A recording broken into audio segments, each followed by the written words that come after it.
everybody. Welcome back. Today I have a special guest. His name is Andrew Draper. Andrew is a missionary to Ukraine and has experience in the trades as well. So without any further ado, Andrew, welcome. Oh, good to be here. Thanks for having me. Yeah. So, and sorry, I'm going to be switching these things here, but how you been? Doing well, man. Yeah, we just got finished our golf tournament, so it's been all hands on deck for that for me. With doing what we do, there's definitely a heavy emphasis on fundraising. So we can't do a lot of things we're doing without funds. So Yeah. the golf tournament's one of our big fundraisers. So Okay. it was a success. Everything went well. That's great. No one got hurt.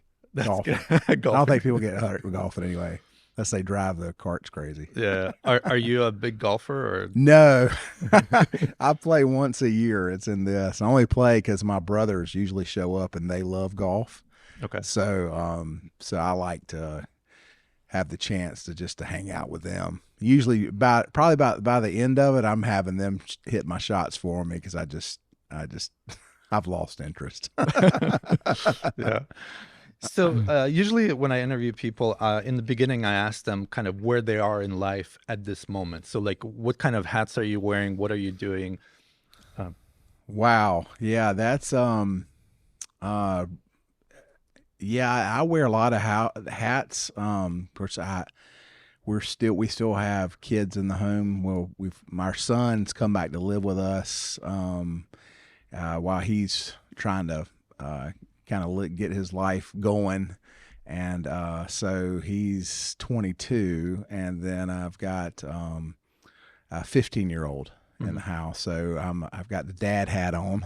Okay. And then of course the husband hat, and my wife and I have been married for 31 years, I think. Is that right?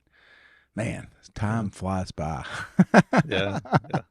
Could be 32, not 31. I think September will be 32. And then of course, what we're doing with the Glow Mission is I'm the head of like development and fundraising. Okay. So my wife she's the boss. Oh yeah. So it's that way anyway. So at least we have the title to where she's, I guess I don't know what her title is, but she is the director of Glow Mission. So yeah, I do wear a lot of hats for sure. But the one I wear for the ministry is just developing relationships and also fundraising. Okay. Do you do anything outside of that? Like you mentioned off camera to me, you were in construction before. Are you still in construction? I try not to swing a hammer if I can help it. But yeah, what's funny is that, I got into the construction industry in a big way when I graduated from college, and I taught 1 year up in Boone. I graduated in education. Taught 1 year up in Boone, then we moved down to Charlotte. I started working for my father-in-law in residential remodeling, and I really hated it. I didn't like it at all. And of course, he had me doing the worst stuff you could do to a son-in-law, like climbing their houses, pulling out insulation, lots of demo work, nasty in these nasty old houses in Charlotte, and but I grew to enjoy it somewhat by the end of my time with him, and started acquiring a lot of the tools, and felt comfortable with all of them. And so the amazing thing is, a lot of times what I found is that, you find yourself doing something that you don't like when you're young. Mm-hmm. It's amazing how the Lord will bring that back up and use it in a way to where it'll actually help you make money. Mm-hmm. And so because I had this construction knowledge, I was able to start a business doing inspections for the bank on new construction, draw inspections. Okay. I did that for years and made a lot of money doing that. And then when I became a children's pastor, I was a pastor at the Refuge for 10 years. I would do jobs on the side with the guy who was the youth leader, and we would do small construction jobs, remodeling jobs on the side, just to make ends meet. Uh-huh. So yeah, it's amazing how sometimes you're in life you find yourself in a place that you're not enjoying what you're doing, but later on it actually ends up being a part of your tent making or your provision. So Yeah. Yeah, it definitely helps knowing certain skills, especially trade skills. yeah. Um, Even if you have your own house, you can do things around the house, right? Yeah, yeah, that has been nice. Like I can, I don't have to. A lot of times I don't have to call in for certain repairs. There's certain things I don't want to touch. I don't want to like get into electricity. I'm just Yeah. unless it's just minor things. But yeah, something goes wrong with electric, plumbing. I don't mess unless it's like installing a toilet or something easy. Yeah. But that's a lot of times I don't mess with that stuff because I'm just not good at it.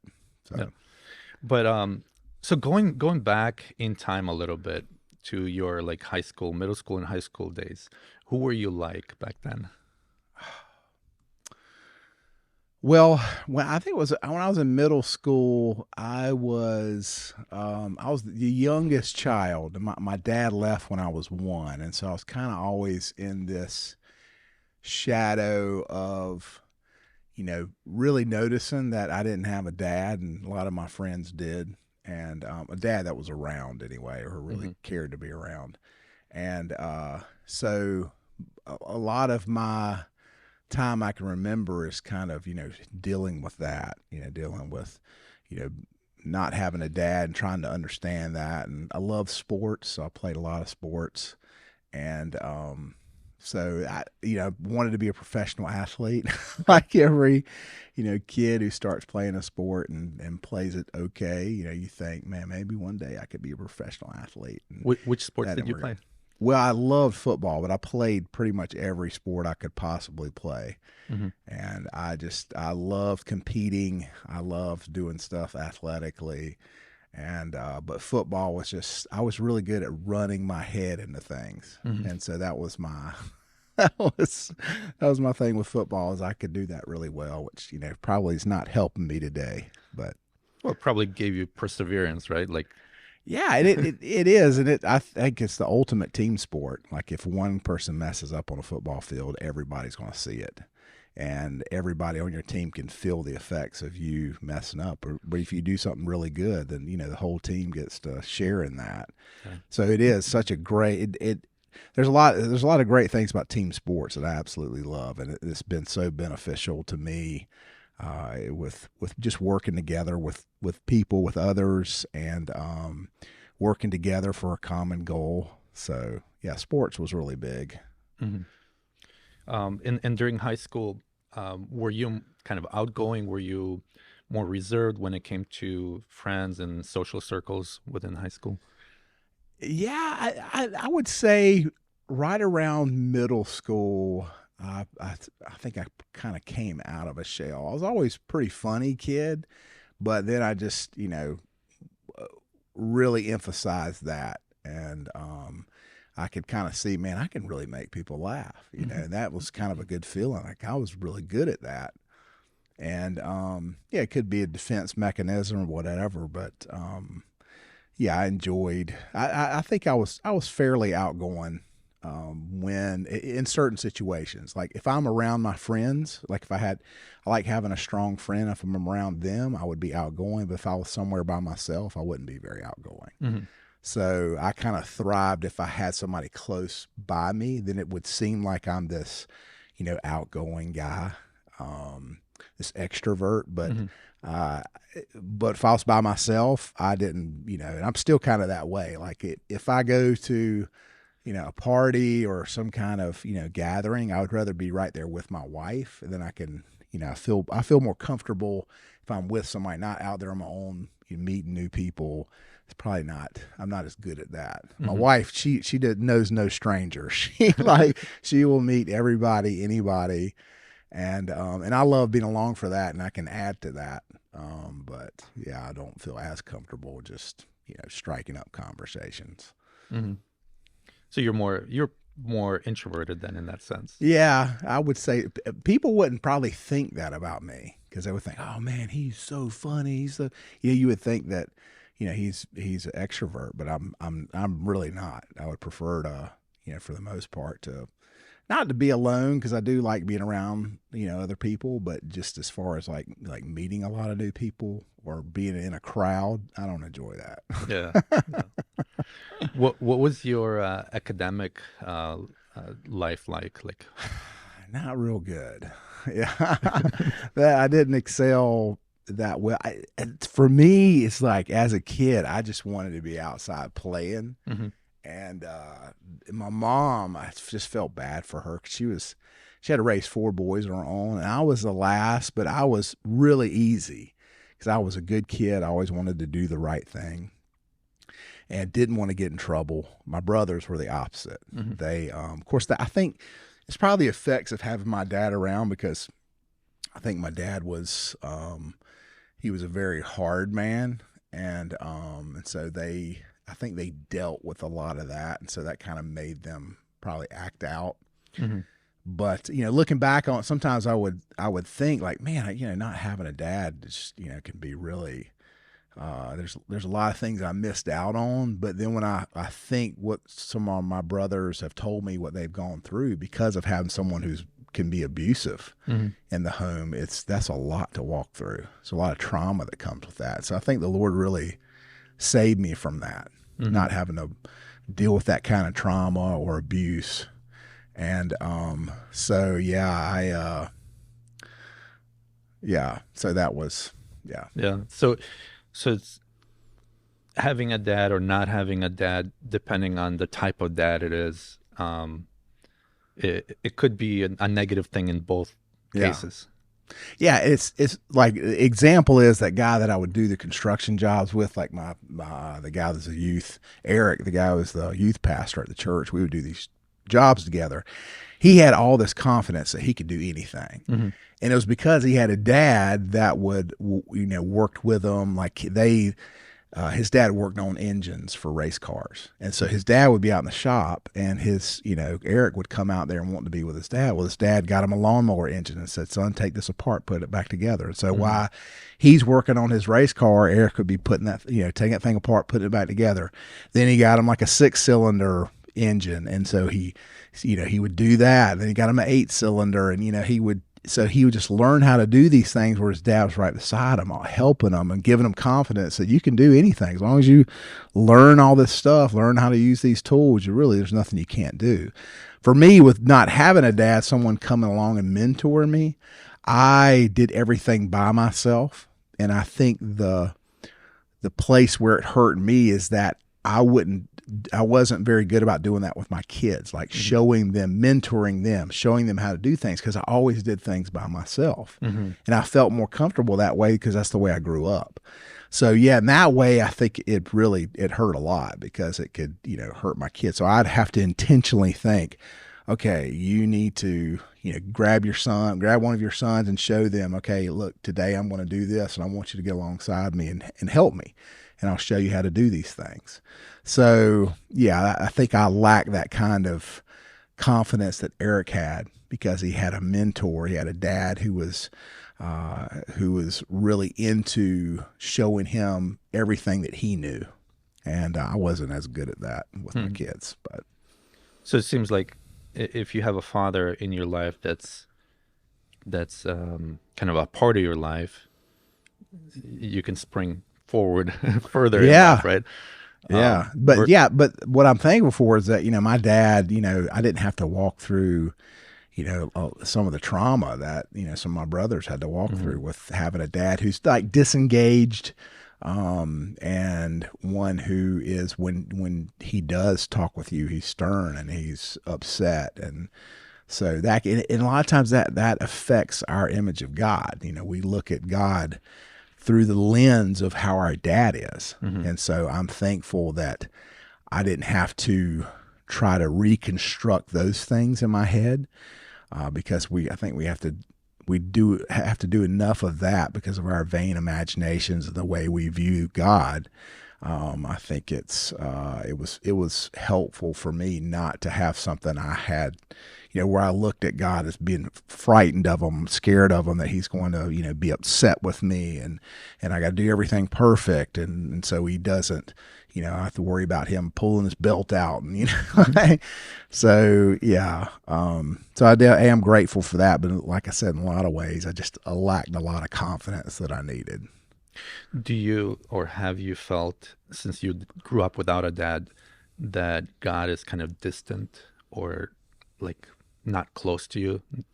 If kind of using that dad metaphor. It is so funny that you say that, because that's one thing that I felt like ever since I was a kid, God had his hand on my life, even when I didn't really know who he was. Mm-hmm. So I grew up in a Methodist church, and this Methodist church, I don't think they were very good about evangelizing, really telling you who Jesus was. Or maybe they did, but I just wasn't my time to know. Because I went through confirmation class. I don't know what I was confirmed as, but it wasn't a Christian because I didn't know the Lord. But I remember distinctly my mom would, on the week, on some Saturdays, like once a month, she would distribute all the literature that would go to all the Sunday school classrooms. Mm-hmm. And I was always drawn to the sanctuary. Like once I finished delivering, some of the literature to one of the classrooms, I would love to duck into the sanctuary and just see the light coming through the stained glass. And I'd go up, and the Bible was laid out. And I would just look at the scripture, and I could just, it's like I felt the Lord's presence. And I didn't really know who he was, but I was attracted to him. Mm-hmm. And so I never have really felt this distance with the Lord, which is surprising because it would make sense because my dad was that way. But I think the great thing is I was kind of spared having him there, but being detached. So I could imagine God being someone who is filling in those places, like where my dad didn't want to be with me, like, come to my games or, want to be around me. I could imagine this father who did. And so I think I directed that towards God. Mm-hmm. And it wasn't until I was 10 when I actually went to camp and really heard the truth of the gospel. And I was like, that's what I want. I want God and I want Jesus. And it says it right here in the Word. This is what I'm going to do. I'm going to give my life to Jesus. And so I did. So it is funny. I've always been I think the Lord's had his hand on my life for a long time, even before I even knew him. So. Yeah. So going back to high school and from high school to college, did you end up going to college or, and how did you come about with that decision, like making the decision to go to college? Yeah, I did, because it's just like what all my friends were doing. So I was around friends that's what they, it was like, it was kind of expected that all my circle of friends was going to college. So I'm like, okay, I need to go to college. Mm-hmm. And, so, I didn't do very well in high school. But it wasn't that, it wasn't that I wasn't the sharpest tool in the shed, it's just because I didn't put forth the effort. Mm-hmm. And so I had to end up going to Lewisburg College my first year. And they actually, back then the nickname was Loserburg because a lot of the guys, sorry if you're going there or went there, it's not the same place. But back then it was a school it was a junior college you could go to if you didn't do that well in high school. Mm-hmm. And so I remember at orientation, I'm sitting around with, all these guys were at this table, and you had your sheet that kind of showed like your grade point average, and it showed your SAT score. And I was embarrassed of my SAT score. I kind of had my hand over it. And those guys, they didn't care. Like they weren't even worried about it. And I was looking at their SAT score. I was like, oh my gosh, you can look at mine all day. I mean, I was like the mayor of the Idiotsville, I guess. Like it was like, and it was it was a great place to go. Like if you dialed in Hmm. and you really were serious about your schooling there, you could go anywhere you wanted to go. And so I got there and I was determined, like, I'm going to be a student. I'm going to study hard and I'm going to change the way I was, in high school. And I did. And so I was really right after Lewisburg. I could have gone to, my first choice was Appalachian State. That's where I wanted to go, but I was on a waiting list and I couldn't get in. So I applied after Lewisburg and I got into Appalachian because I did well. Hmm. And so, but I decided to go off and play football at Wingate because my friend was playing football there. I was like, if he can play football, I can play football. And so I played 1 year of college football, then I called it quits. Okay. So then I went to Appalachian, and that's where I graduated from. Okay. And what did you study there? What degree I did you studied get? education. So I wanted to be a coach because I fell in love with the Lord, and I saw the power that my high school coach had on us, even though it was negative. Mm. He was not a good coach. He was not a very good man. And it's funny. Some people would see that differently, but I just saw, this guy was not. That wasn't that good of a guy. But there was a power that he had over his, coaching these kids, because we're going through all these hard things together, and he's leading us. And my thought was, if I could become a football coach and coach the sport that I love, then I could if I was that positive influence over them and have that kind of power, but use it in such a positive way to help direct these kids towards the Lord, Mm-hmm. and be a positive influence in their life. I was like, man, there couldn't be much greater than doing that. But I never did become a football coach. I coached girls basketball in high school and really enjoyed that. Mm-hmm. Yeah. Why didn't you pursue becoming a coach? It's kind of, I guess, the way the ball bounced for me.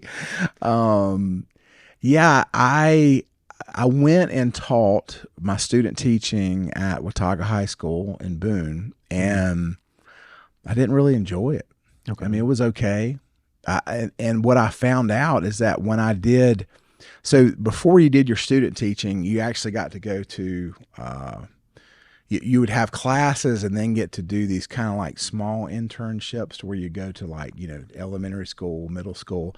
I loved elementary. Mm-hmm. I mean, the kids in elementary were the best, man. They loved being in PE class, and it was awesome. And their imaginations were just, you could tell them to be a duck, or to, waddle like a duck, or be whatever animal. And they would just, bam, just jump into it. And there's no inhibition. Mm-hmm. And I was like, man, these elementary kids are the best. Like, they're having a great time. You don't have to deal with any of the weird egos or any of the weird attitudes when, you catch these teenagers in high school, and it's like, man, you just don't want to be around them, man. Like, if they don't want to be there, you're going to know it. Yeah. Well, in elementary, every kid is so excited about getting to PE class because they get to play. Yeah. They get to use their imaginations. And if you're really good at bringing those things out, you can have a great time and you'll have a great day. And I'm all about having a great day, man. I don't want a whole ton of challenges. I love to laugh and love to have fun, and man, it was the best. And so that was like the natural fit for me. I was supposed to be a children's pastor. Mm-hmm. I didn't know that. I didn't know that was, wouldn't even think about that possibility. We had, like, Sunday school class worker. We never had a children's pastor when I was growing up. And I didn't even know that was anything until I, was older. And then I was like, man, a children's pastor, and I had the opportunity to be one. Man, that was like what I excelled at. Like, I was like through the roof. Like, every Sunday, man, I was a kid. And I got to make all these kids laugh, and I got to make all the adults laugh. And then just to bring in the gospel. Like, when you can make people laugh and have a good time and enjoy themselves, and then you get to get in through the back door of the heart where people are just like, they're open because they've had a good time, and then you're bringing the gospel in. There's all those kids just, man, they fell in love with Jesus. And there's so many of them today that they're pastors today and they're missionaries and they're worship leaders. And like they were all in my children's ministry. And it's like, it's so rewarding to see these kids just on fire for the Lord. And not only that, they've dedicated their life to serving him. And so, yeah, man, being a children's pastor, that was like, I saw that when I was teaching. It was like, man, I want to teach elementary kids. Mm-hmm. And my wife and I are still that way. And it's so funny because we'll talk about Ukraine, in a little bit, but the Lord had directed us towards this group of aged out orphans. And that was where we started. And I'm like, why did you bring us to them? Because we love little kids, we love to, get these little kids their start, get them into the secret place and knowing the Lord. That's our heart. Mm-hmm. And so, but God really directed us to do this first project, be faithful to these kids that like that age group is not our sweet spot. Even though we loved them and dearly cared for them, that wasn't our sweet spot. Children were our sweet spot. Mm-hmm.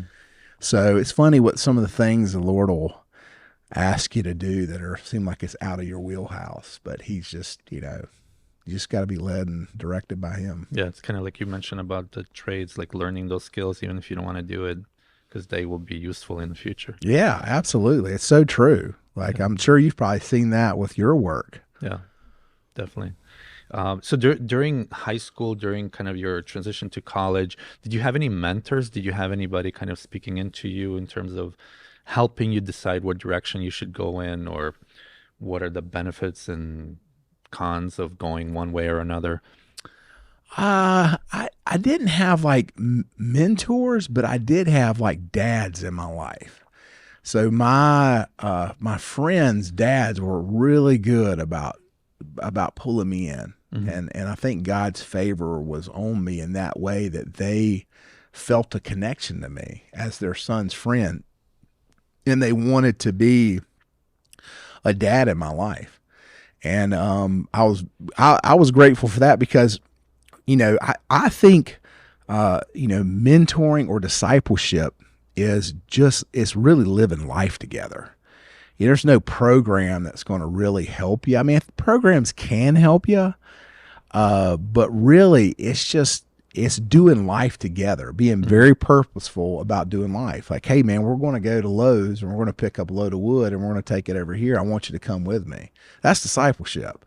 Mm-hmm. Because you're spending time, you're seeing someone do everyday life. And there can be those intentional times where you're like opening a Bible and go, directing somebody that way. But really, man, discipleship, it's just taking somebody, pulling somebody alongside of you, doing life together.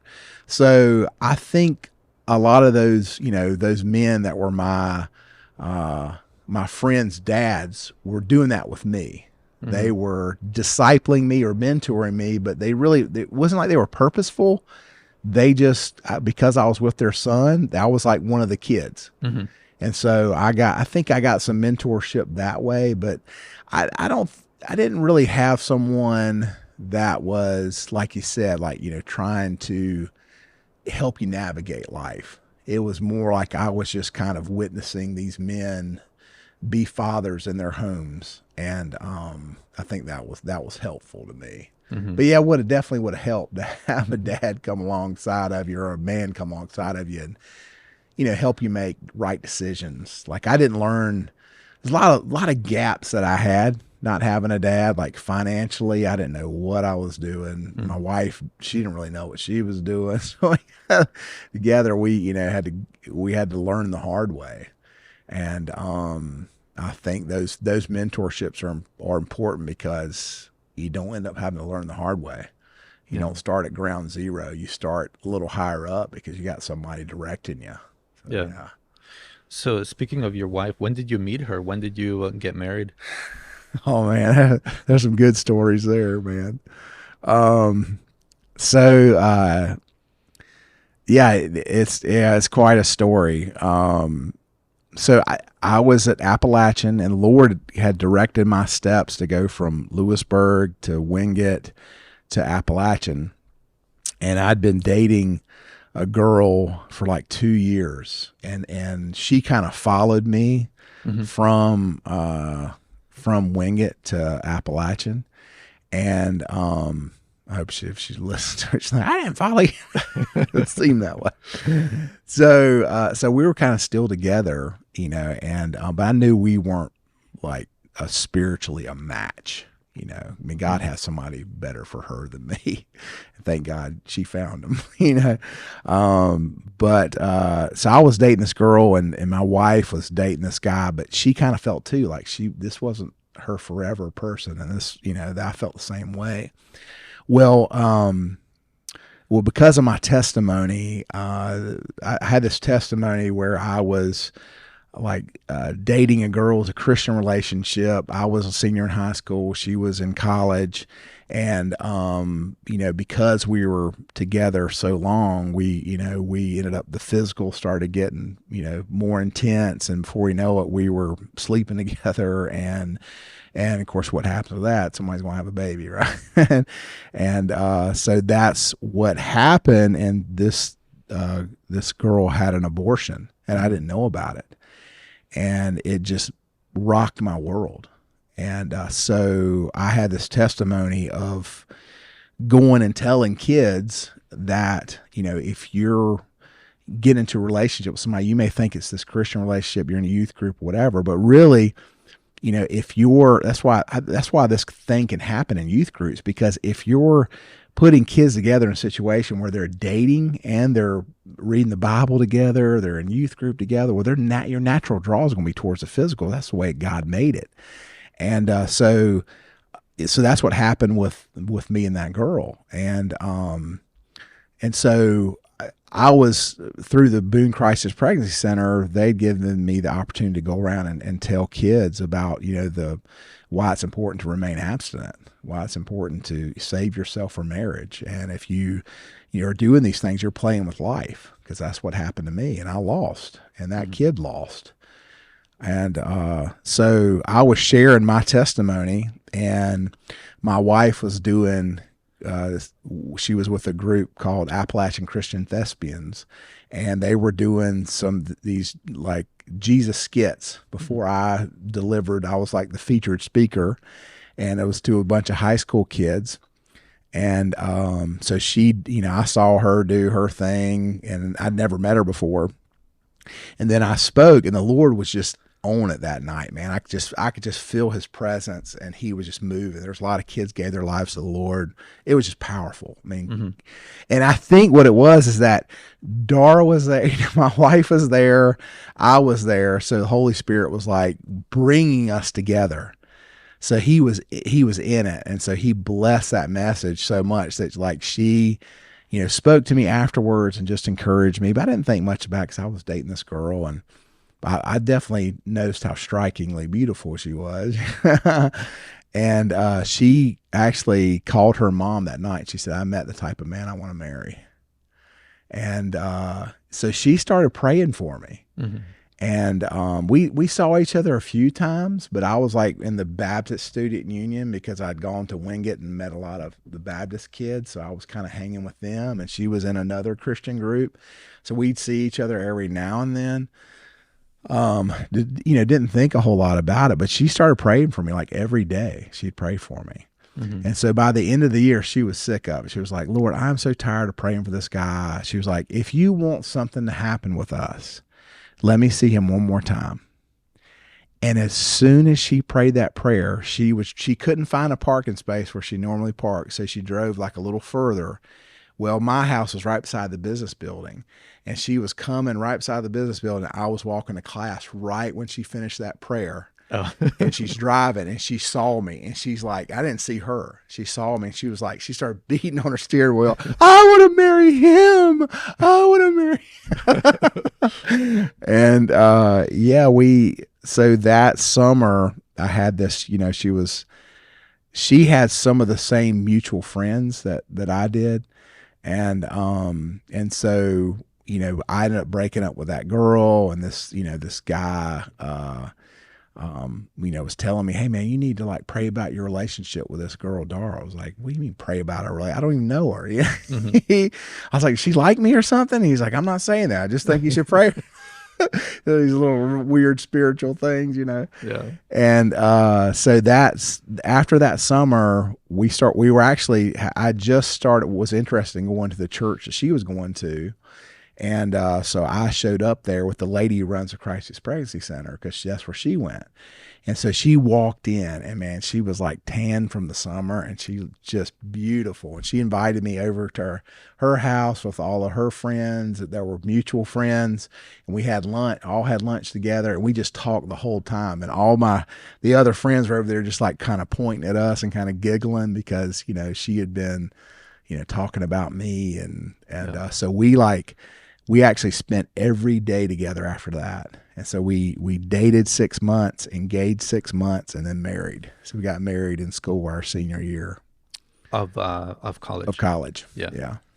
So, given your kind of life experience with dating, what advice would you give to somebody who's in high school, who's either dating or thinking of dating? Man. I don't know if they want to hear it. Yeah, man, I'm not much for it. I'm not. And I understand it's hard. You got this hormone surging through you, and you see this beautiful girl, and you're thinking, man, I need to go out with her. And the thing is, like, you can go out with a bunch of friends and just have fun together. The Bible talks about not awakening love before it's time. And I think it's so important because once you do, and you start these, like, when you start dating, especially if you know the Lord and you're a Christian, and you're not supposed to be unequally yoked with unbelievers. So you're not supposed to be with an unbeliever. So that completely takes that one off the table. If they're dating, they're attracted to this girl. Well, she didn't know Jesus, then you're not supposed to be with that person because you're unequally yoked. She Yeah. doesn't know the Lord, then that's not good. You're like, well, yeah, she could come to know the Lord. That's not the position you want to be in dating. Right. Not that it can happen. I'm sure it can happen. It probably has for people, but I just, it's kind of like I don't know if you know who Jim Elliot is. You know who Jim Elliot is?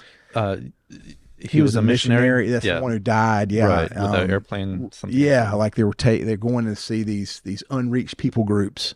that. Yeah. I think it was in Ecuador or something like that. But so, him and his wife had such a connection to the Lord that they had this, I think they met each other in college, and they were completely drawn to each other, but they were so in love with Jesus. Jesus was taking her somewhere else, to Africa. Hmm. Jesus was taking him to reach these unreached people groups in like Ecuador and Central America or wherever. I'm not sure where it was, but I think maybe that's Somewhere ringing a in bell. either Central or South America. So they were being pulled different ways, and because they loved Jesus, they gave their relationship up. Hmm. And they just said, well, I'm following after the Lord, you're following after the Lord. We're not going to the same place. So let's just give this to God. Yeah. So I think that's the kind of posture we need to be in, and you need to be in as a young person thinking about dating someone, is that all you're doing is setting yourself up for a lot of heartache because you're not in a position to get married when you're in high school, really.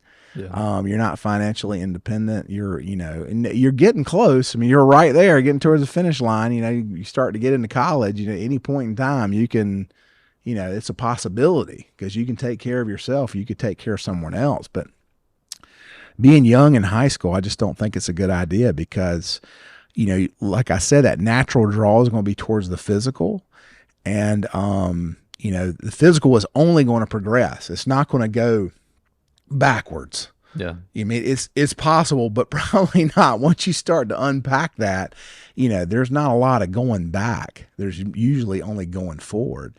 And when when a young person does these, begins to be physical with someone else, especially if they end up sleeping together, You've created these bonds, these spiritual bonds with someone that are going to have to be broken, especially if you're not going to end up being together.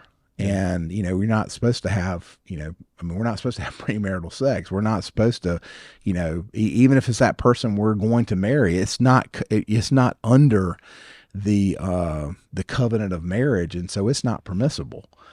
So, I would just say stay away from it. I think it's fine, like I said, go out with groups of people, and you're going to be attracted to people, and that's going to happen. But to think about saving yourself for your significant other, the one the Lord has for you, is important, and it's a level of faith that God wants us to walk in, that we trust Him. We trust Him with our relationships, and that He's going to bring that relationship at the right time. And if you're so attracted to this person, oh my gosh, I just love them so much. Well, I believe that God, in the right time, He's not going to let you miss that. Yeah. Just because you said, we're not going to date right now, and you're honest, I'm very attracted to you, and I would love to, but I don't want to end up hurting you, and I don't want to. I actually played this out with my son one time when he was like thinking about dating this girl, and I was like, son, I'm telling you, like, if you just think about the road that you're going down, it's like you've got a friendship with that person. But if you start to date, then what's going to happen is, you're going to be even closer. But chances are you're going to break up, and then you're not going to like each other. And then there's going to be all this weirdness between you. So it's like, why not just tell them right then, I really care about you too much as a friend to ruin this friendship, because if we do end up breaking up, we're probably not going to talk to each other, and I don't want to lose this relationship that I have that I like. And later on down the road, the Lord may bring that person back into your life at the right time, and I believe that He will. Like, if that, I believe that with your spouse, like, when He was thinking of you, creating you, He was thinking of that other person. And if you trust Him with all of your heart, lean not on your own understandings, and all your ways acknowledge Him, He'll make straight your paths. And so He's going to make straight your path. He's going to make straight her path. I'm speaking as a guy here. And He's going to bring you together, because He's a good Father. He has good things for you. And so why not just wait and trust Him and say, God, I'm giving this to you. I trust you. And I know that in the proper time, you're going to bring me the right person. And He's faithful to do it.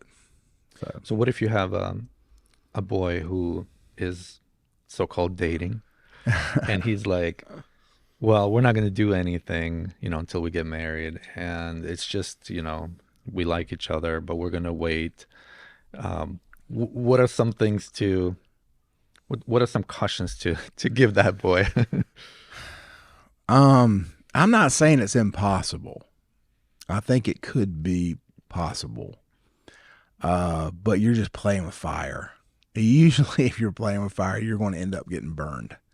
Yeah. And if you really like that person a lot, you're like, oh, we're just going to kiss, we're just going to, but you're kissing longer and longer. Now you're just not just, sitting up. Now all of a sudden you're laying down, whatever, what I mean? Like, there's going to be there's a progression that can happen. And if you're like, if you're not awakening any of that, I think it's possible that you could be really close friends with that person. But if you have a strong attraction to them, man, that's just torture. Yeah. I mean, I would just say best of luck to you. Because, man, I know the way I was in high school, and it's just, man, it's like, as a young person, you just have all this stuff racing through you, and you don't want to awaken love before it's time. So I would say, man, you've got to limit the physical as much as humanly possible, and just enjoy each other's company. Spend a lot of time conversation. Don't spend a ton of time alone. One of my greatest regrets from high school is that I dated a girl in high school for 2 years. And that was a girl that ended up later getting pregnant after I was in college. She was in college. And the one of the things that I regret the most about that is I missed out on times with my best friends. Mm. And we're still close today, but I think we've been a lot closer. And these are like forever relationships. Where that girl that I was with for 2 years, I'm probably not going to talk to her again, and I shouldn't. She's my old girlfriend. Like when you're married, you don't talk to your old girlfriends. That's a bad idea. Yeah. So basically, anybody that you're girlfriend, boyfriend with, you're not going to spend time talking to each other once you get married. But your best friends from high school, those are the people that can be relationships for you for life. So don't bail on them just because and that's what's going to happen, because you're going to have to make a sacrifice in time somewhere. And you're probably going to cut your friends out because you're in love with this girl, and you're going to miss out on these relationships. Now you may end up marrying that girl. The chances are probably not very high that you are, but it could happen. Mm-hmm. But that's one of my big regrets. And so I would say, man, you've got to really guard your friend. If you've got some good best friends, don't neglect them. I horribly did it. And I feel today I'm still upset that I went down that road. I didn't have to. Because like I said, that girl and we're not going to talk ever again, But my friends I talk to all the time, and I missed out on so many stories. I missed out on so much fun with them. So that's what I would say. Yeah. So you mentioned a few times, like when you were presenting or speaking, you felt the presence of God. What do you personally experience when you feel the presence of God? Oh man. The Bible talks about a peace that passes all understanding that will guard your heart and your mind. And I feel like it's that. It's like this wave of peace that hits you. You can feel like you're, to get the goosebumps, your hair will stand up on end. That's the way I'll feel this tingling. Like I can feel it right now. It's like I can feel the Holy Spirit right now. And it's like I'm getting this surge. When I begin to talk about him, a lot of times I'll feel his presence. Mm-hmm. And it does. It feels, to me, it feels like this tingling, this sensation. And it's like I know he's there. It's almost like, your mom or your dad comes up and they put their hand on your shoulder, and you're like, they're there. Like you don't have to turn around and see them. You can just feel their hand, and you know it because that's what Dad does. He puts his hand right there on my shoulder, or he grabs my arm or whatever. And I feel like that with the Lord is that you can feel his presence that way. This kind of this tingling feeling that comes over me. And I can feel it in my words, the words that I'm speaking that I didn't intend to say, but I feel like he's wanting to say them. I would say that way. It's a physical sensation, but it's also this peace that you experience that's just intoxicating. It feels like, oh my gosh, it's like, I feel like you're getting a taste of what heaven's going to feel like. Just this peace that's void of all the garbage and stuff that we're having to experience here. A lot of the pain and hurt and just confusion sometimes we'll feel here. It's like it's a space that's completely void of those things. Mm-hmm. And so when he comes in, there's no room for any of that stuff. And so once you feel that stuff being pushed out by his presence, it's a pretty intoxicating feeling. And that's what I don't know if that helps. Does that make sense or not? Yeah. But, yeah. So you got married last year of college, and you mentioned I think we were talking earlier. Our second senior year. Okay. Yeah. And you've been married for like 31 years or so, or 32, or going to be 32. 32, yeah. Yeah. So what are some lessons that you've learned from your marriage, being married? Oh, man. You learn how selfish you are. I think the first thing you really learn is that when you get married, you really see your selfishness. Mm-hmm. And you really have to deal with that. because there's someone else in your life that you're accountable for, and you need to take care of, and you need to serve. And so you see, you're selfish. And then when you have kids, you see a whole nother level of selfishness, that you've got to get rid of. And so in that way, it's helped me to be a little more patient, a little more humble. My wife is she's like exceptional. She's such an exceptional person. Anybody that meets her, they're blown away. She has this genuine love for the Lord, really wants to please him in everything that she does. And she is so motivated by love to serve him that I'm deeply challenged by her and her relationship with the Lord. And so a lot of the things that we do are because she's the visionary. I mean, she really is the visionary. I'm more the person that can make things happen, but she gets vision from the Lord. And that's usually the way we run, is a lot because of her. And so I think I've been challenged to love greater, expand my heart more for people. I've learned to be more patient, and I've really tried to learn how to serve better.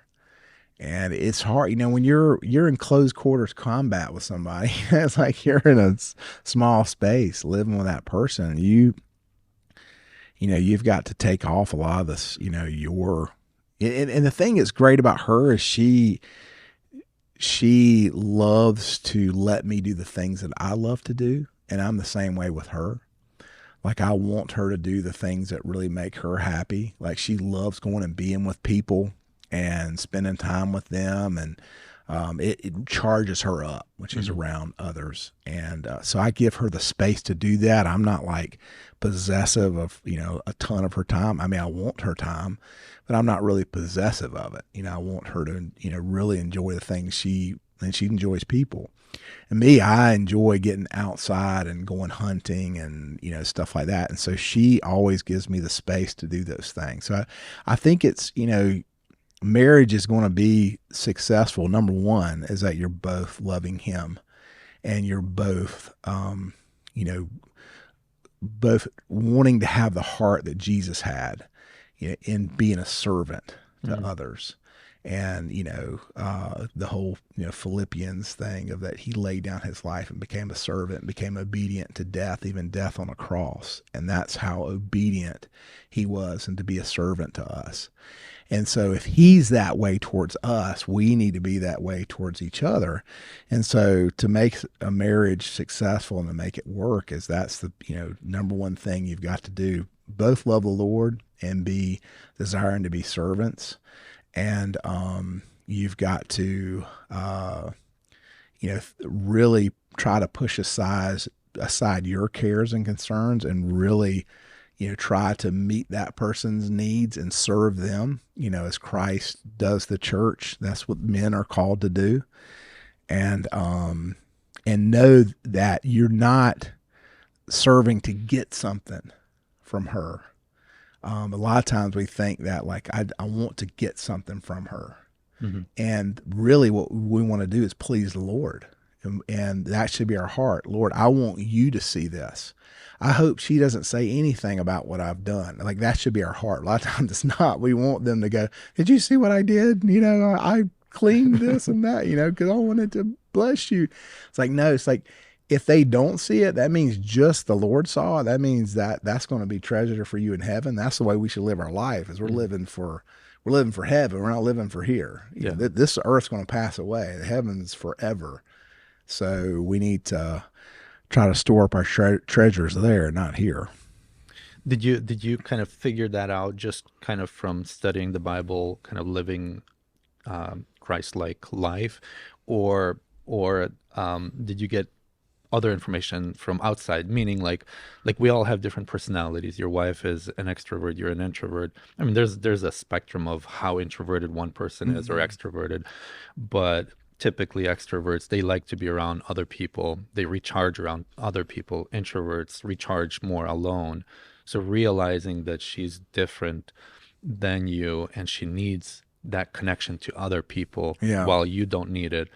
So instead of just looking at another person through your own self and saying, well, I don't need it, why do you need it?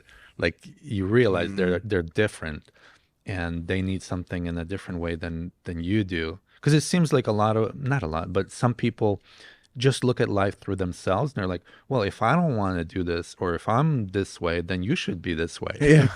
Yeah. Yeah. I think mine has been just this, continual desire to please the Lord. And, when you surround yourself with people who are that way and who have a lot of wisdom and a lot of knowledge, that helps a lot. Of course, reading his word, the word's always going to challenge you. Mm-hmm. And, man, his word is very challenging. Like you read a lot of what Paul wrote and his, like his sufferings. Like, he wanted to know Christ in such an intimate way that he wanted to suffer. Like, that was the ultimate way to know Jesus, was to suffer. And he wanted to suffer as he did. So you imagine asking for that. That's like crazy, man. Yeah. Like he really suffered more than any person, but he knew that there was such an intimacy in that. And so I think as we read his word, we want to be drawn into this intimacy and to embrace discomfort. And it's not comfortable to look at someone after someone else's needs and not yours. Mm-hmm. Like, that's discomfort. Comfort is to go, no, I'm going to take care of me, man. Like, I'm going to do this for me. And sometimes, I have to fight that because like every morning I always make coffee and sometimes I fight with like, okay, I need to not only make this coffee, but I need to bring it to her up in bed and bless her. Mm-hmm. But that's discomfort because I want to have my time. So I want to make my coffee and she can come down and get her own coffee. I already made it, but it's like, okay, what's the next step? Well, the next step is to, you pour that coffee, you make it just the way she likes it, bring it to her and bless her. And then the next step would be come up, get that cup and clean it. Like that's discomfort, man. It's like pushing away what you want to do and looking after someone else. And not because, like I said, you're wanting something from them, but you're wanting something from the Lord. You want the Lord to bless you. You want him to see what you're doing. And I think, I just really think, spending time, in his word, spending time around good teaching, and worship, in prayer and God, he wants to transform us into his image. I mean, it's like, yeah, we can't be like to be Christ is unattainable, but how close can we get? It's like, yeah, we can't, we're not going to be perfect, but really how close can you get to it? Not just going, well, I can't be perfect, so I'm not going to do, I'm not going to serve. But we've got this opportunity with those people that are around us to serve them and to not expect anything in return. And I believe that's why James 1:27 says true religion that the Father finds undefiled is caring for, and perfect is caring for widows and orphans in their time of need and keeping oneself unpolluted from the world. It's because orphans and widows, they can't give anything back. They don't have anything to give you. Right. They're poor. They don't have the possession. They're not going to build your church. They're not going, but God says, no, you take care of them. So that, I think that's that connection with that scripture is like, okay, do things for people and don't expect anything in return. And I think that's the whole thing. If you want your marriage to be awesome, then act in that way, knowing that God is going to see it. And if there's a heart that needs to be changed, say your spouse is mean towards you or whatever, doesn't treat you well, serve them in such a way that you're serving the Lord and see and trust him to change her heart. You don't have to do it. You don't have to say a word. Imagine that. You don't have to say a word. That's where a lot of the junk starts, right? You start correcting. Well, if you did this and if you did this, and then they go, and then you just, you're at each other's throat. Yeah. Will you imagine going, God, I'm not going to say a thing, and I want you to change my spouse. You see what's happening here. You see the need that I have. You you see where she's not kind or whatever. And Lord, I want you to do it. And I'm going to serve them as if I'm serving you. I've got this opportunity that you're in my house and I can serve you, and to bless you. And I know that if I do that, that you're going to bless me. Yeah. The Bible says that he's a rewarder of those who diligently seek him. So if you're diligently seeking him and trusting him and not expecting anything from anyone else, then see what he'll do. You don't have to, and that's that takes away a lot of the argument. You don't have to say a thing. You just bless them. Tell them how important they are. Tell them how much the Lord loves them. Tell them they've got a purpose and a destiny. And God, man, he just so love you. Why do you so love him? Because Christ loves you. So I love you. You don't have to get all super spiritual. Just tell them how beautiful they are, how much you love them, and there the whole kill them with kindness.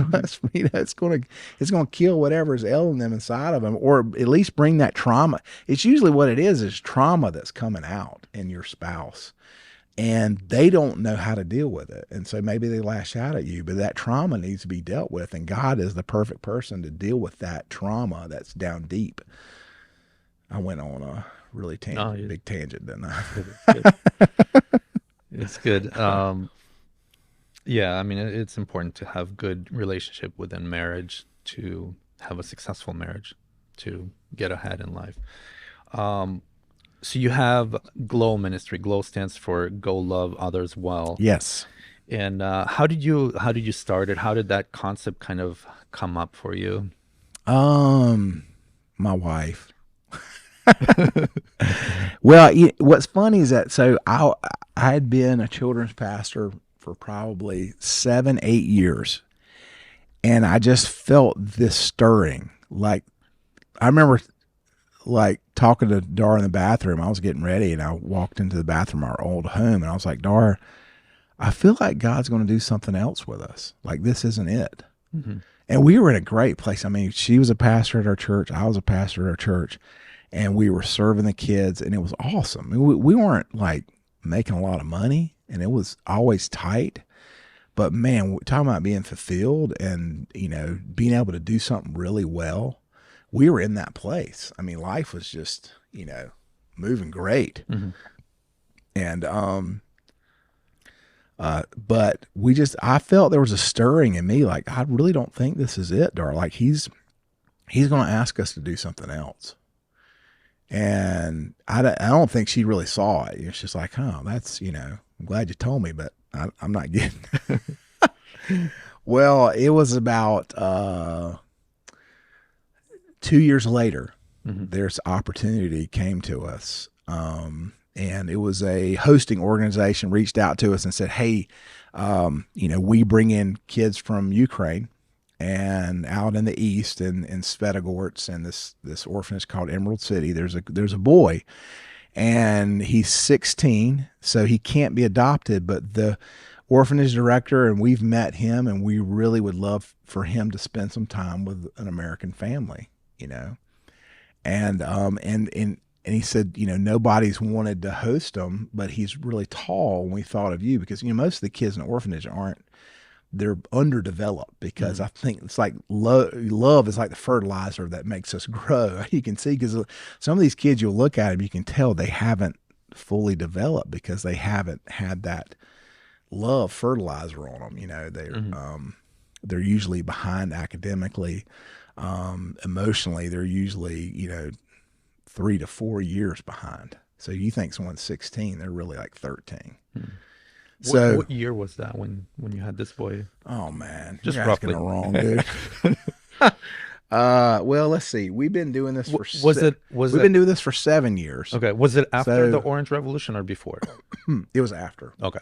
Yeah, it was 2015. Okay. So 2014. So like the year after. Yeah. So I think it was a year after that, because they were actually, their orphanage, they were refugees from Donetsk City.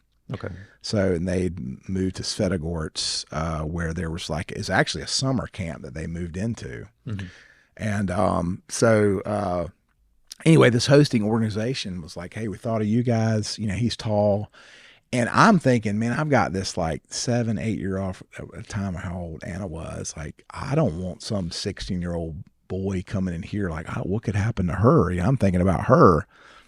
But then it's like, it's Christmas time and here we are, children's pastors. Like, how do you say there's no room at the inn? You know, like Jesus needed a place to be born. And like, we're saying no to an orphan coming to our house. It's like, okay, all right, Lord, we'll do it. So, man, as soon as he came down the escalator at Charlotte Douglas Airport, we knew, like, oh my gosh, something's happening, because we just instantly fell in love with him, and our family fell in love with him. You know, we knew he was their brother and our son, and but he was a handful. Oh my gosh, he was a handful.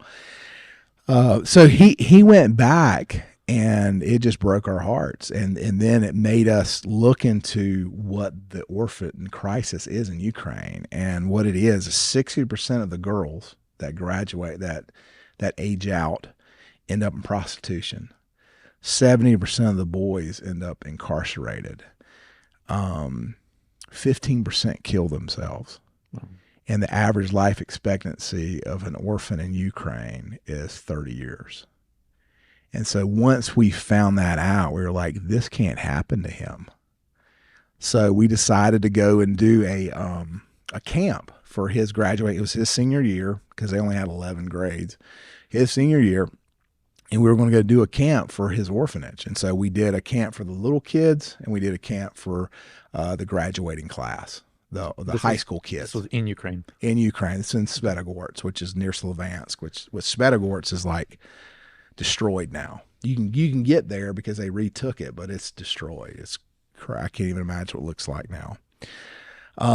So we went and so we got all the supplies, and we didn't know what we were doing, but we know, my wife and I both love doing summer camps. Like, we grew up, being counselors at camp. So I was a PE major, so I knew a lot of the physical stuff we could have fun with, and we had all these games. And so the kids came to us and they said, this has been the best week of our lives. It's been awesome. 11 of the 14 graduating class gave their lives to the Lord. Every single one of the little kids gave their lives to Jesus, all at the same time. We had created this little cartoon back when we were children's pastors called The Greatest Story. Mm-hmm. It was a cartoon. I drew all the pictures. There's a guy in our creative department that made the cartoon, come to life. And Dar wrote the script, and we had one of our kids, Clubhouse Rock kids, do the whole thing. Well, then we decided, okay, we need to get this translated into Russian. And so we had it translated into Russian and brought it over. A little kid did it. That was in the U.S. And we played that. We played it. And then Dar gave this invitation, and all at once, all like 30 some kids all raised their hand to give their lives to the Lord. Oh. It was beautiful, man. Yeah. So we came away from that trip going, okay, we can't just say bye. Like, our hearts had changed. We knew that the Lord was pulling us towards Ukraine. And so we went home, met with our pastors, and quit our jobs and started Glow.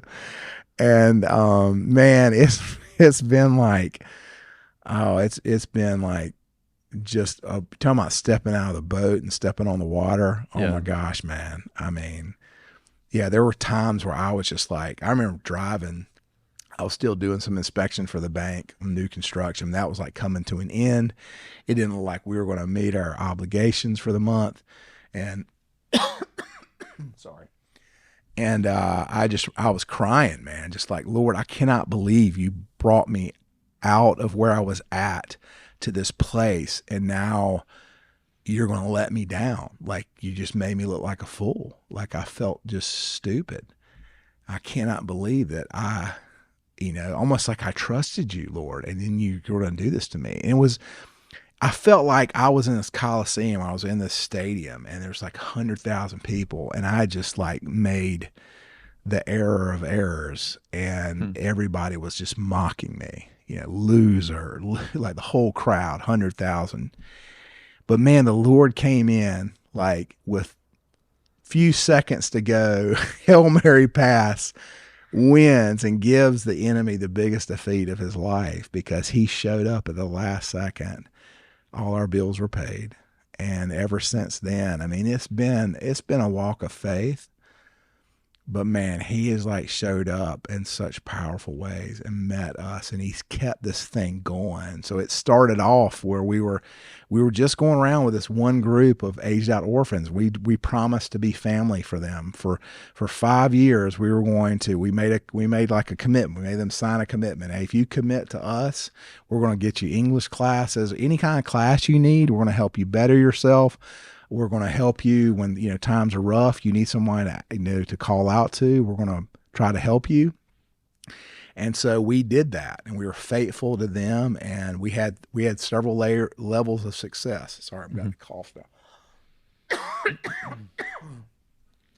And the very first one is that they give their lives to the Lord, of course.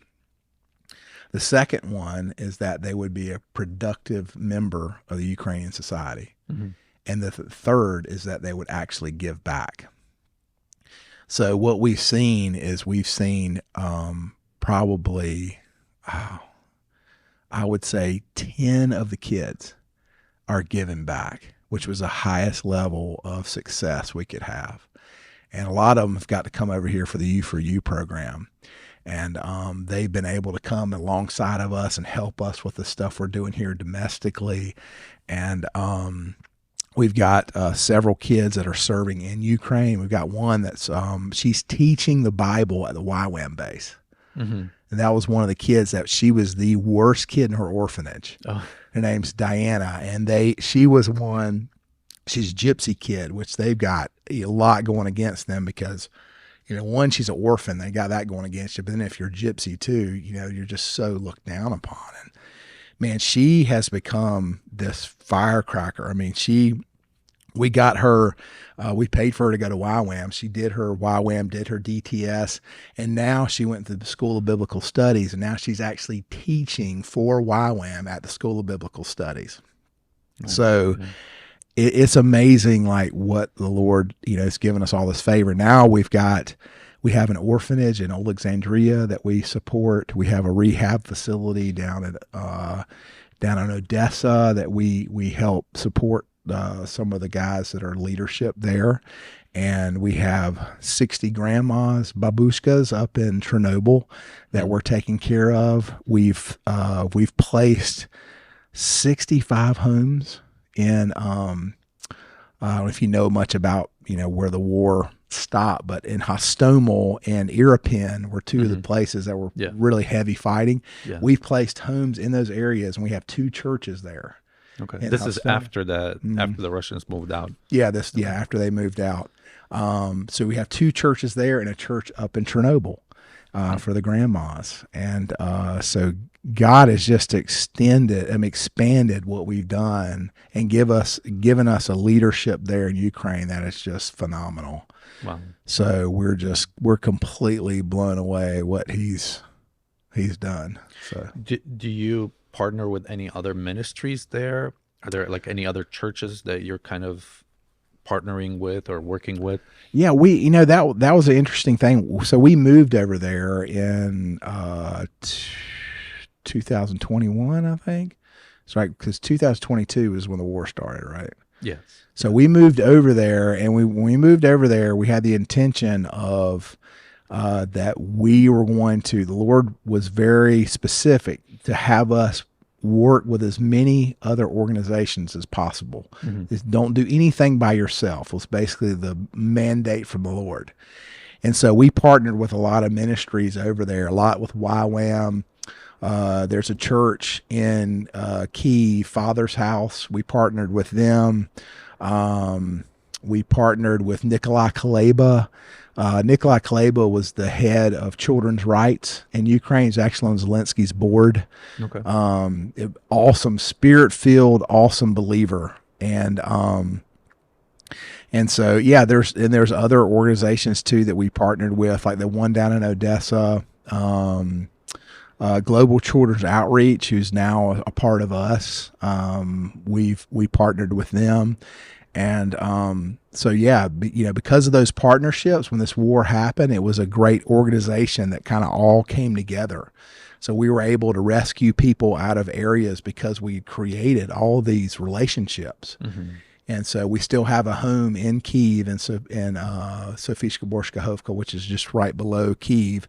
And there's 16 people living there, and those are the ones that are putting in the houses and also running humanitarian aid all over Ukraine. So, So um you've not sorry you've like permanently moved in 21, right?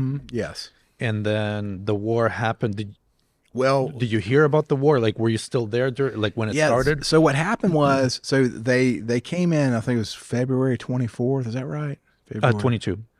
Yeah, February 22nd. Yes. Okay. They Or 24. I don't know. I don't know the date in day. February, but So the we year was left- 24, 22. So in January of 22, we weren't thinking of leaving. Like we were there, and we'd seen Russia posture before, like do that where they built up on the border, they get something they wanted, or just made threats and never did anything. So all our Ukrainian contacts were there were like, oh, nothing's going to happen. They were just like, and I think the government felt that too, like they're not going to do anything. And the U.S. the whole time's warning, no, they're going to. Like our intelligence saying they're coming in. So we were kind of hearing more from Ukrainians. We weren't planning on leaving. Well, our assistant and our board reached out to us and said, you guys thought about coming home? And we're like, no, I think everything's going to be fine. Well, they said, we really think you guys should come home. So, we contacted all the board and they said, yeah, just come home for now. And then if everything blows over and they retreat from the border, then you can go back. I'm like, okay, that's fine. We can get everything organized here, situated. And man, sure enough, they came in. So we came back in January, and just a little under a month later, they invaded. So I was very thankful for our board because we're not trained to be in that kind of situation, and we probably would have jeopardized a lot of our team because they would have tried to do things to help us. And the war came very close. Like it came one neighborhood over from us. It's basically, if you think Bucha was where all the atrocities happened, Irpin, Chitomer Highway, and Sofishka-Borshka-Hovka was the next neighborhood. So they actually got right to our neighborhood, and they were turned back in Hostomel. Yeah. And so the next neighborhood over, they had actually landed like 20 some paratroopers in Sofishka-Borshka-Hovka, and the territorial defense guys killed them all. Wow. Yeah, Ukrainians are just bad, dude. I mean, they are like warriors. So yeah, we were blessed to be able to keep our house became a place of refuge for people because our house has this big basement. And it's a big house. Like and the story of us getting that house is another one to blow your mind. But yeah, so our house has become a place of where we're like I said, is filled with humanitarian aid, and then we've got vehicles there, and we're going out and putting in these homes for a lot of the elderly that lost their homes to the war. Yeah. So here in U.S. We'll get into a little bit of semi-politics. I love that, man. So we have, I mean, the U.S. system is basically Democrats, Republicans, and then you have some middle ground independents, or independent people. But it seems like the official position of Democrats is they're out to help people. So that they're passing different bills and so on to help Ukraine during the war and so on. And Republicans have been going along with that, but now they're kind of like stepping back a little bit. And they're like, okay, well, we got to take care of our country here. We got to take care of the border, all of that stuff. And I kind of online listen to all kinds of voices out there. And in one sense, like for me, just for whoever's listening that may not know me, I'm a U.S. citizen, but I was born in Ukraine. So I have kind of the both worlds in me. So in one sense, it's like, yes, U.S. should definitely take care of itself. But Ukraine, it's not like Ukraine asked for this. Ukraine didn't do whatever to make Russia come over and invade Ukraine. And then at the end of the day, it's not like the people in charge or whoever that are suffering through this. It's more of people on the ground that are suffering. I mean, Mariupol and all these other cities that were wiped out. First of all, a lot of civilians died. Then a lot of children were like taken like 200,000 from Ukraine into Russia or who knows where. All kinds of stuff like that. So and Ukraine is a little country compared to Russia and other countries. So it's like it's doing its best to hold Russia off. It can't survive on its own, holding Russia off. So just wanted to kind of get your thoughts on the whole thing. Like, how can U.S. kind of strategically help Ukraine and at the same time help itself? Because it's not like you can only do one or the other thing. I think U.S. can help itself and Ukraine. Yeah, I absolutely love talking about this because I'm an ultra conservative guy. Like, I'm very much conservative. Would probably align myself with Republican ideals, you know. But man, it comes to Ukraine, you know, to me, bottom line is, you know, Budapest Memorandum. Like, we promised Ukraine if they gave up their ICBMs, we would protect their sovereign borders. That was a promise from the U.S. We would do that. So we can't say no. Like, there has to be both. It's not a matter of like you can only do one. Like, we have to do, but like, I understand we have to secure, like, our southern border is a mess, crazy. Like, I understand the thought, the mentality behind like, well, you're trying to protect someone else's border. You're not even protecting our own. Like, we've got fentanyl pouring across. We've got terrorists coming across. I mean, I believe there's going to be a terrorist attack in the United States. There has to be. I mean, you think about the people that are pouring across, it's just a matter of time. And we're going to get a major attack it's because the irresponsibility of allowing the southern border to be just wide open. Yeah. And then all of a sudden come in the last minute going, oh yeah, but what about this bill? You didn't sign this bill. I'm like, okay, for 3 years, you're just sitting there just watching this happen. And all of a sudden you finally care. I understand that. But the thing is with Ukraine, it's like we made a promise to Ukraine. This goes beyond what's happening at the southern border. We promised them we would protect their sovereign borders. And of course, Soviet Union, I mean, Russia did also, but we were in that along with England and I think, several other nations. And so we have to do this. We have to protect them. And what drives me crazy about some of the extremes of the conservatism, like Tucker Carlson and what's the lady? She's Candace. Oh man. I used to just absolutely love her, dude. But now she's spewing this, like, she's talking from Putin. Like, she's like, the whole lies about Nazis and denazification of Ukraine is doo-doo. Like, I'd like to say a different word, but I can't, because it's just garbage. It's complete horse poop. I mean, it's awful. Like, I mean, you're taking an ex-KGB agent who's telling you all this stuff, who's trying to give you a history lesson on Ukraine, and he's a KGB guy. Like, it's just bananas loopy that anybody's listening to him and the stuff he's saying about denazification of Ukraine. Listen, I live there. We've been going over there for 7 years. I live there. And you were a long time ago, but recent history, I lived there. Yeah. Never saw skinhead, never saw Nazi, never heard about people, Nazis. They say this Azov, battalion or whatever. It's all bogus. I'm sure there are Nazi people. There are Nazi people everywhere that have, terrible ideas. But you've got the fourth largest population of Jews were living in Ukraine, before the war. The president's a Jew. It makes zero sense. Yeah. And then, for us, to even think that Ukraine should give up any of their territory is complete insanity. There's no way. Like, these people are warriors. They're warriors and their heart is for their country. And it'd be like, Russia coming across, taking Alaska, Washington, Oregon, California, and then you say, "Hey, man, let's just make peace with them. We'll give them all that." Now, Right. I'd want to give them California anyway. You can have that. Just don't take Alaska. Yeah. But yeah, so no, they shouldn't give up any of their territory. They should get Crimea back. They should get all of Donbass back. They should get it all back. I mean, they should.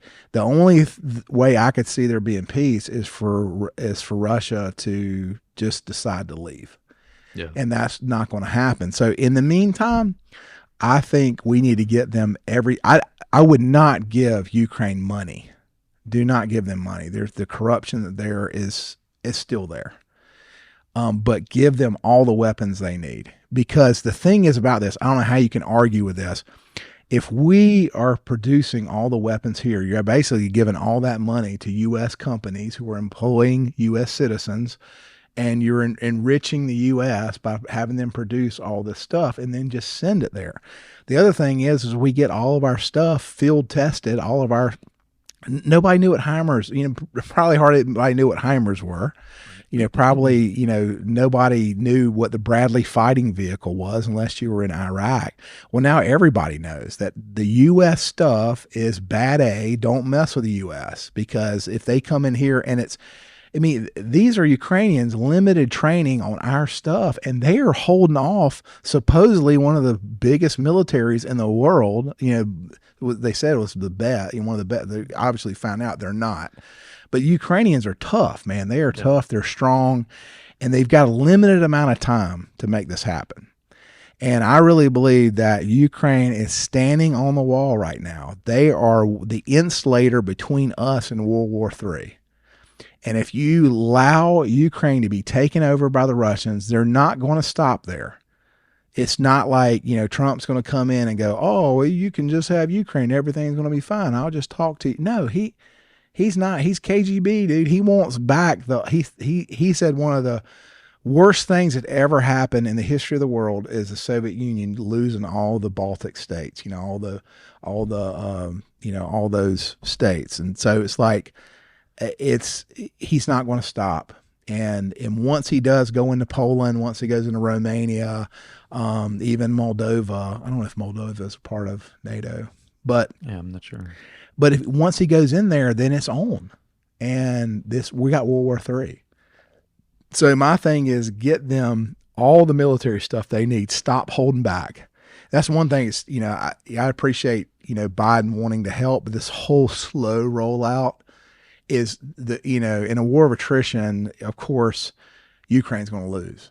Give them everything they need and let them fight. And I think they could really make some big headway. And if they made big headway, hopefully, if they keep going into this meat grinder, eventually they're going to have to stop. And especially they start getting repelled. And I think if they got everything they needed, especially like the F-16s and all that. And the thing is, like, we're able to send all our stuff in there and not one of our troops are going in. Yeah. And they're fighting somebody we can't stand, who can't stand us. I don't see a negative to it. So that's my thought of it. So see, I can sit there and talk all day on this stuff, man. Yeah, no, like you mentioned Candace, and I've been watching her, listening to her here and there, different things. So like again on the family things, topics and things like that, she makes good points and so on. Yeah, but when it comes absolutely. to Ukraine, I think she's just not speaking from knowledge, or whatever knowledge she's using is not the real truth. I mean, it's easy to say, well, that used to be part of Russia, so it's Russian, so it's no big deal. Russia's just taking what is theirs. It's like, United States used to be Native America, so why don't we just give everything back to the natives? Well, the thing is, you're not understanding true history. The true history is that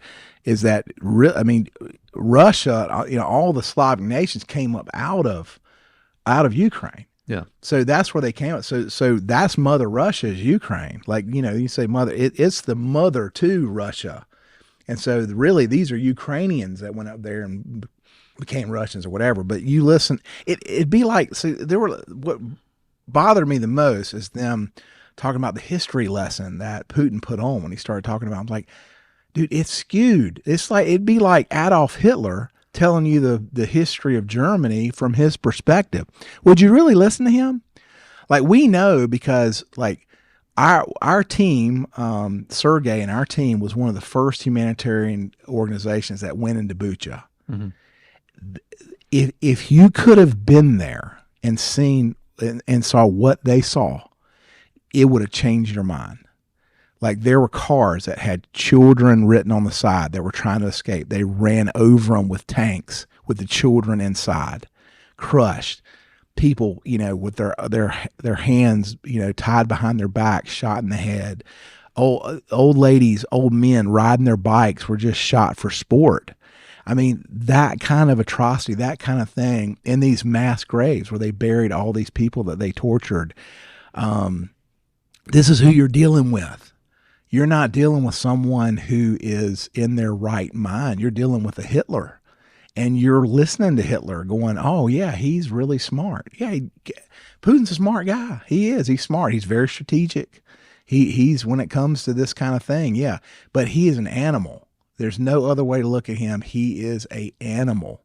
And he would just as much kill Candace Owens and Tucker Carlson if he had the opportunity to, and it wouldn't cost him anything politically. He would love to do it. And he would love to torture them. He would love to, because that's his heart. His heart is terror. His heart is controlled by fear. He kills off his political enemies. He's ruling his state through fear. Anybody who is a political dissident or anyone who opposes him is going to be tortured, is going to be thrown in jail. And that's what you've seen constantly with him. And so why you're even listening to someone like that it'd be like listening to Hugo Chavez or, listening to, Castro tell about Cuba. It's just, it's insanity to me. And I'm like, how in the world are you duped? How are you to be someone who seems so intelligent that you have no discernment whatsoever, that you actually are spewing some of this stuff like the denazification of Ukraine is it's one of the biggest farces I know of, because like I said, we live there and we did not see that. Actually, I'll tell you this, those of you that are Christians out there, we are actually allowed to put in biblically based, this is through Zelensky's cabinet, okay, Nikolai Kleba, we were allowed to put in biblically based life skills classes in all the schools in Ukraine. Is that Nazi?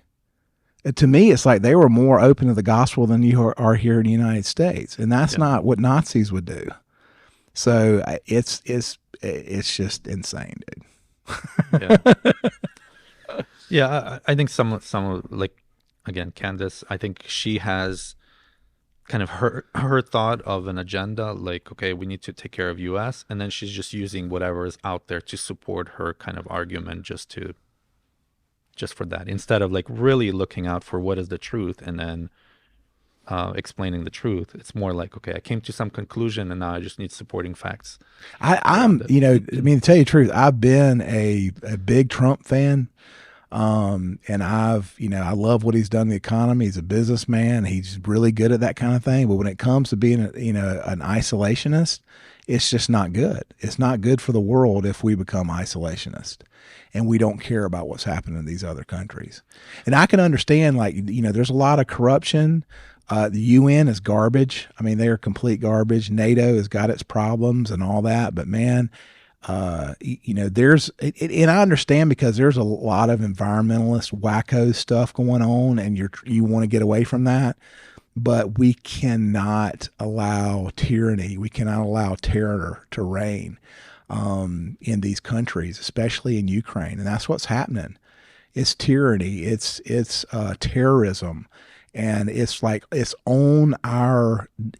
like our neighbor's home is being invaded, and we're just like, having a barbecue and watching it happen. So I'm totally not for being an isolationist whatsoever. Yeah. But I wonder if Trump gets elected, I wonder if he would have a different strategy, maybe letting Ukraine push Russia back. Yeah. And then hold the line there. I mean, I don't know if it's wishful thinking, but no, I think this is the way I think about him a lot, is that he what he wants to do, and this is what I've seen him do, and I think that he would listen to his generals. He would listen to people who know more about him in this area, and he would get a greater understanding of why you can't allow this to happen. What I think he always does is he tries to get a way in with these leaders. If he makes them think, hey, I could be your friend, but he's a guy that go, but you don't want me to be your enemy. So, and you saw him do that, like with when he would, like he wanted to kind of, because Putin is a man of ego. So you've got to stroke that ego to go, hey, we need to talk here. But once we talk here, I want to tell you what my demands are. Yeah. And Trump's an intimidating guy. And he's the guy, if you listen to Putin, he's like, he doesn't want him to be president. Right. You think they're friends. It's like, he would rather Biden to be president. Yeah. And why is that? Because Trump's this wild card and he's intimidating. You saw him do the handshake where he went to handshake Putin and he jerked him in, and Putin looked like a little kid. I was like, I bet he learned that from his dad. Like if you get a shorter guy in business, pull him into you, make him off balance, and all of a sudden he's going to feel like he's a little kid. And so I think he's that way, and I think that he would listen. Like, I think what he's trying to do is he's trying to appeal to people that say, hey, look, our southern border is the most important thing. Like, it really is. Our southern border is the most important thing, because if we lose that battle, we lose our country. We lose who we are through an invasion.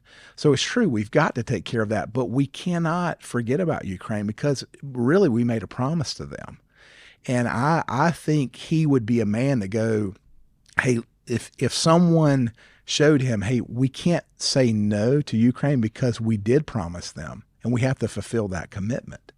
And so however you want to do that, I don't know.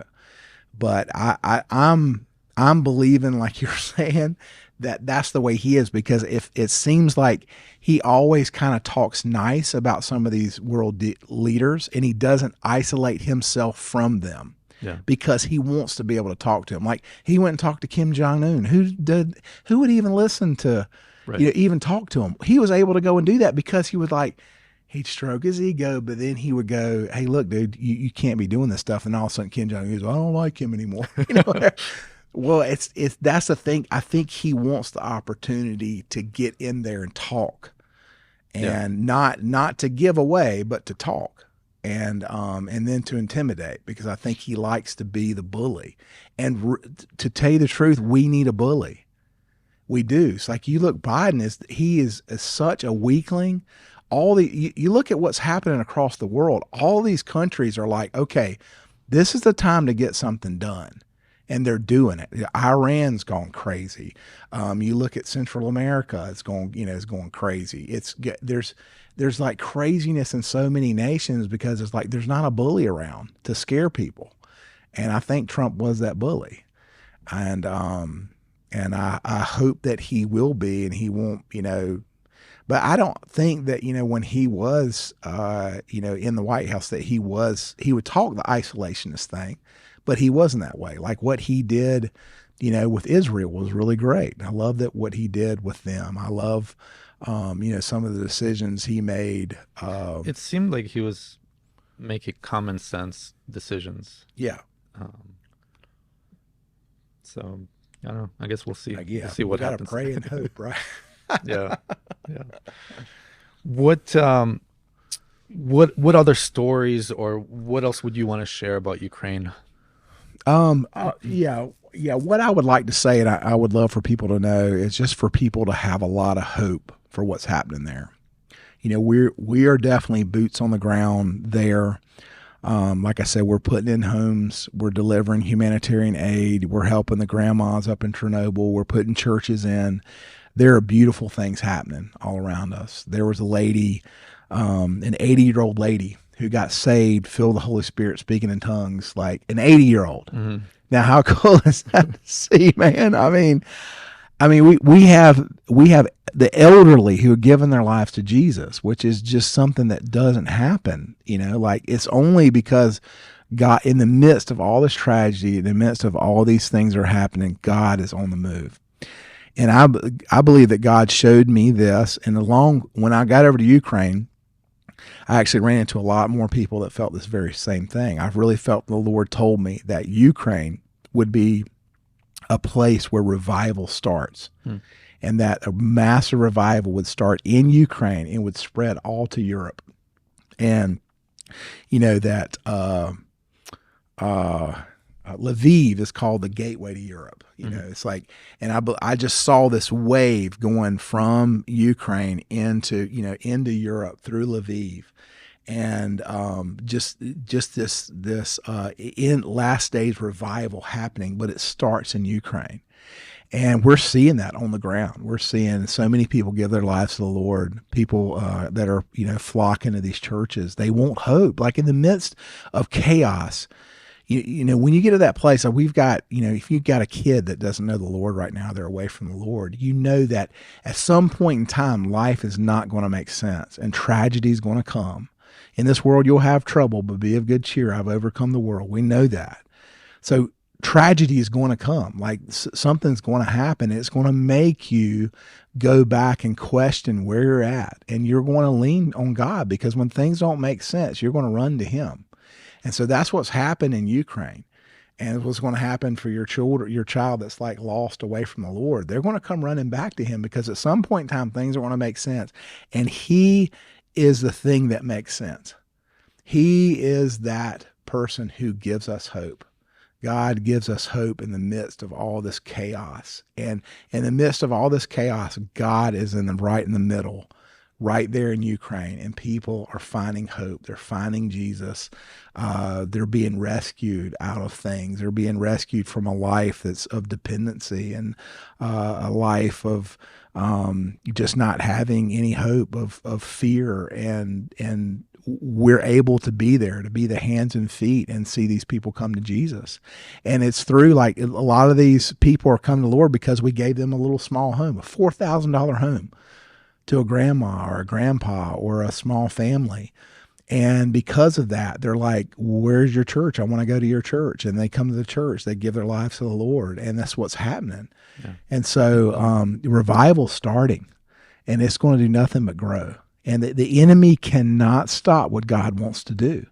And this war may look hopeless, but it's not. I believe I believe there's going to be a Moses moment where the seas are parted, where nobody's going to be explained what happened, but Russia just decided, okay, we're out of here. Yeah, I don't know. That's what I'm hoping for, and I'm believing. Yeah. And I know it's not going to be because Putin dies, because if Putin dies, the next guy coming up is going to be worse than he is, because it's the same regime. You can say, oh, we can kill Putin off. Dude, the next guy behind him is going to be, he's going to be worse, because it's the same regime. You have to get rid of the whole regime in order to stop this madness that's coming. But God will not be stopped. And what His plans for Ukraine are going to happen. And I believe that with all of my heart. And yeah, even with the regime thing, like in the late 80s, early 90s, when I came here, I mean, it was the same thing. Right before that, it was the Cold War, but there was some change in the regime, and the new, whatever they called him back then, dictator, president, or whatever they called it. Was it Khrushchev or whatever that started to kind of warm up to the West, or I don't remember, but basically, it was Khrushchev. Then it was what was the guy? Starts with a B. I can picture his face. Anyway, I can't think. Anyway, yeah, I forgot. He's a bigger guy. Then there was Yeltsin, right? Yeltsin. Maybe I was thinking of Yeltsin. It was the guy, but Brezhnev. Yeah, Brezhnev. And so Brezhnev was hard line, but then Yeltsin came along and he started to soften to the West. So I think something like that could happen as well. Like, sure, maybe right now everybody's like tough behind Putin because Putin is tough, but maybe if Putin's out of the way, then people would all of a sudden be like, you're right. And that was in the midst of communism. Yeah. Like it was. Yeltsin came along, there's still communism. Right. So yeah, maybe somehow, somebody can come up that maybe is a part of the regime, but they're like a Yeltsin. Because right now, I think everybody in that regime, in the media, Russian media and so on, they have to be these tough guys, because if they're not, they're out, right? Yeah. Like you mentioned earlier. So I think if Putin is out of the way, potentially there's hope of things changing for the good. Yeah, I'm gonna stand with you on that one. Yeah. Have you learned any words or sentences in Ukrainian? Can you? Nah, not Ukraine, Russian, which is probably Or bad. Russian? Yeah, I mean, yeah. I definitely have a lot of funny stories about the language.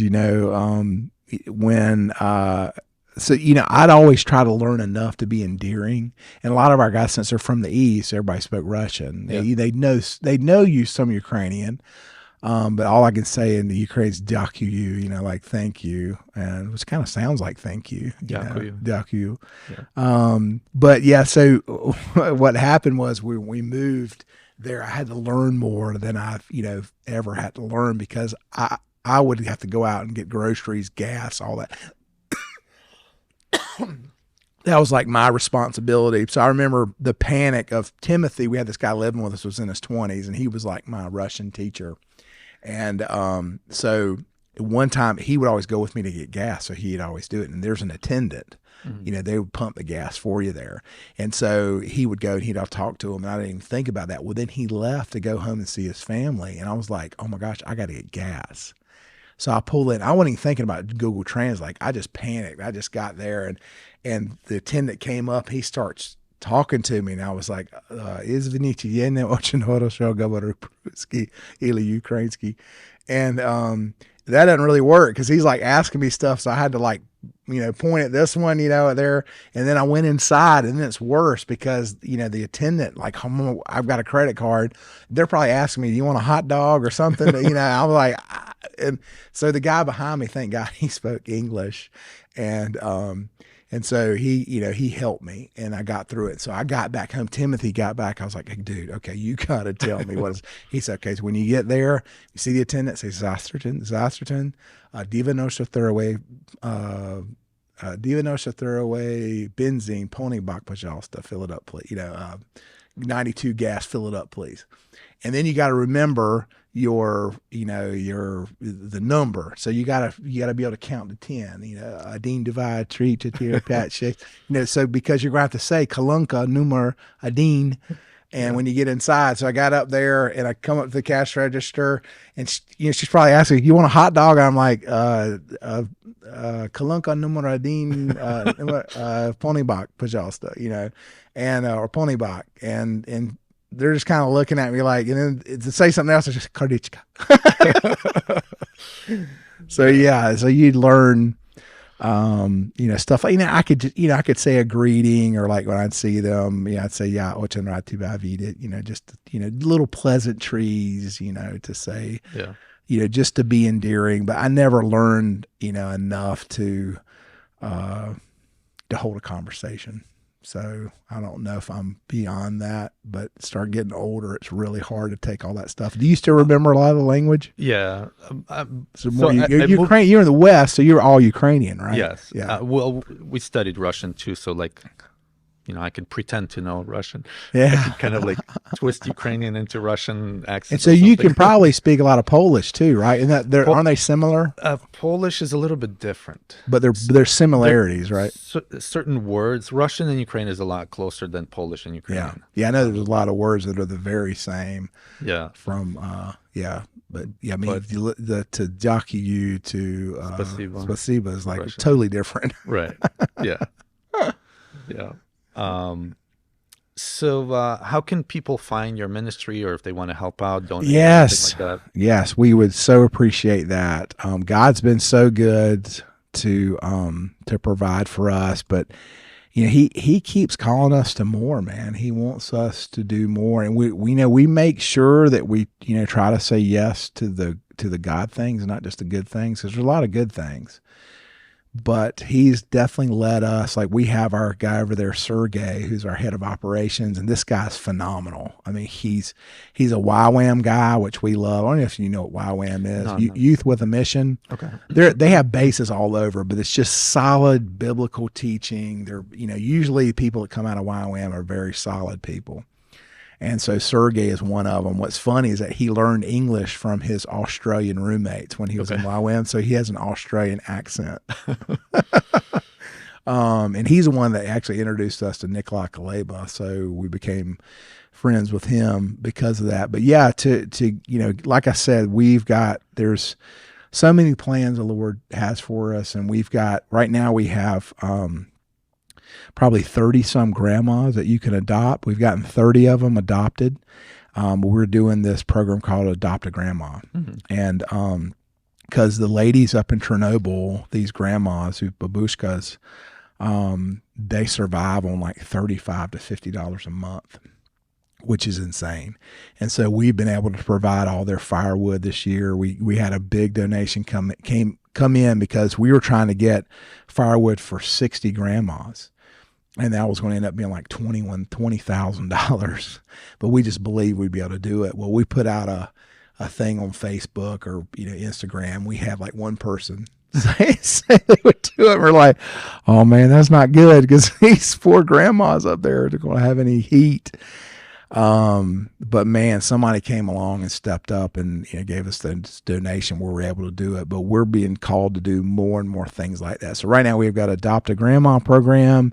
To become a monthly giver would be awesome, because that's the thing that's the best for, money that we could count on. We know it's coming in every month. But if you go to glowmission.org, and glow is go love others well, mission.org.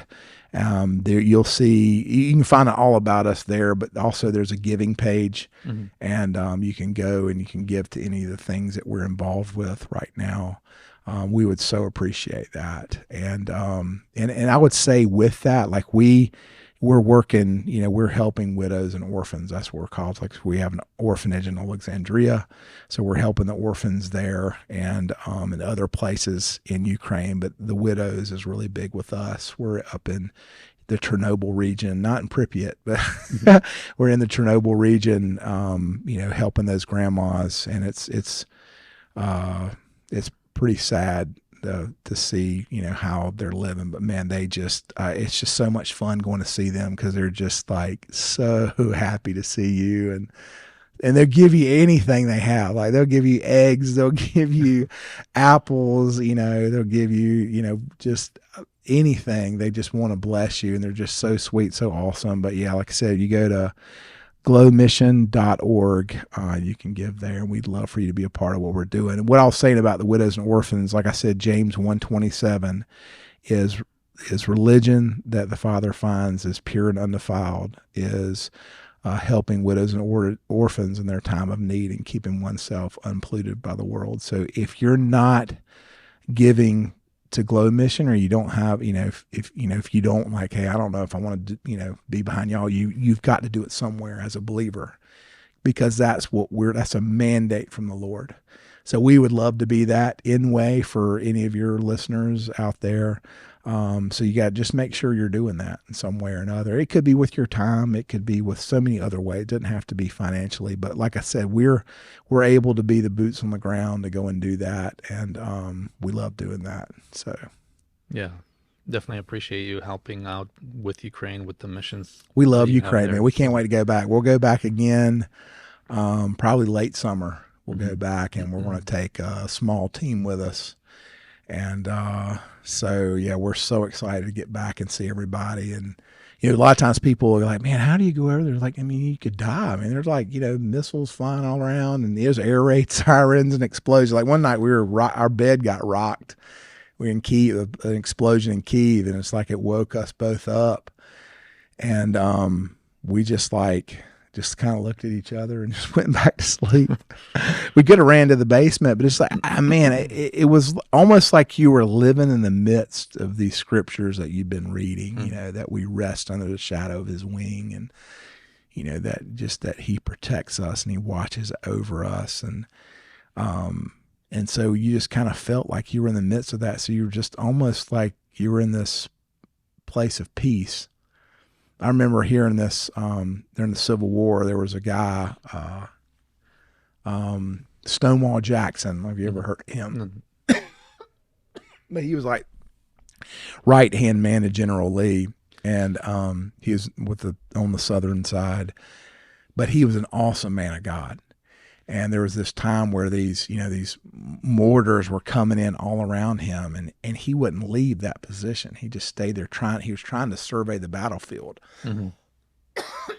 And the enemy saw him and were lobbing these mortars up there, and everybody ran for cover except for him. And he just tried to steady his horse as these explosions were coming in. Mm-hmm. And his colonel came up to him and his next in command and said, golly, man, so sorry. And asked him, he said, why did you stay out there when these bombs were coming in? He said, my God teaches me to be as comfortable on the battlefield as I am in my bedroom. And it was like just that, the Lord's got you. And the thing is, we go because we've opened ourselves up to love. And so when you meet these people in Ukraine, they become your family, and you'll go wherever they're at. So it isn't a matter of us being brave. It's just us being compelled by love. It's like we spent the time, built the relationships, and then you're like, if they're there, why wouldn't we be there? Of course we'll go. It doesn't matter what's going on, what kind of danger is there. I mean, our days are numbered by the Lord. Like, I believe you're invincible until the Lord's ready to take you out. So if we get blown up in Ukraine, then that's where we were supposed to be. So, and we can't, you can't duck it. Like, it's going to happen. So in the meantime, live bravely. Don't worry. Don't have fear about what may happen to you, or try to preserve your life or protect your life. That's God's responsibility. Yeah. So we've just are determined to, and it seems like every time a trip comes up, all of a sudden it's just like chaos will be, there more missiles came in than ever in Ukraine, like right before we go, or there's this threat of whatever, and it's just the enemy. And then usually when we get there, it's usually the most peaceful time Ukraine has ever had. Maybe it's just protection of the Lord, but like when Dar was there in January, everybody coming up to her, will you stay here? Will you come? Because it seems like nothing's happening while you're here. And then when you leave, or before you came, it was just like pure like terror as far as missiles coming in and stuff like that. So yeah, we'll go back again in late summer. And so just be praying for us. And if you want to give towards that trip, you can go on and glowmission.org. Yeah. Do it. Yeah. So one more question for you. Yeah. What does the world need more of today? Man, I can't get away from love. Yeah. I mean, that's what we're compelled by. That's what we're moved by. And, I think if we really, had a heart of love and compassion for people, then, a lot of this wouldn't be happening. I mean, if you can, there's a video we have right now, this blind grandma, a babushka in Chernobyl, singing a hymn with our team. And you're just, looking at her and her little face and just picturing her as a little girl, running around. And now she's this old lady. But you just see the humanity in that. And if you're compelled by love, and you're led by love, a lot of this stuff wouldn't be happening. But the enemy is all about power and control and trying to preserve those things. And so that's probably what you're seeing happening in Ukraine and all over, is just, people who they're scared, because they're scared their power is going to be gone, and they're not going to be relevant anymore. They have to, hold on to these things by any means. And, but yeah, if they were moved by love and not motivated by fear, then a lot of this stuff wouldn't be happening. So yeah, we need a lot more love. Yeah, definitely. That's probably a pretty basic answer, but that's what the Glow mission is. That's what we're compelled by. We're compelled to fulfill the greatest commission through love, and that's to go into all the world and preach the gospel. And of course, then we're compelled to love your neighbor as yourself. And so, and that's what God said, the greatest of these is love. And so we have to be motivated and moved by that. And I think if everybody was, we would not be seeing a lot of the stuff going on. We actually would see the humanity. If we could look in people's eyes and see the humanity there and not be ruled by fear, then yeah, things would be different. Yeah, definitely. Well, Andrew, thank you so much for sharing your story, for sharing a little bit about Ukraine and your ministry. Yeah, so appreciate you and just enjoy this time, man. It's good to get here and yeah, to be able to do this. I appreciate this show. Yeah, thank you. Appreciate you, man. Thank you.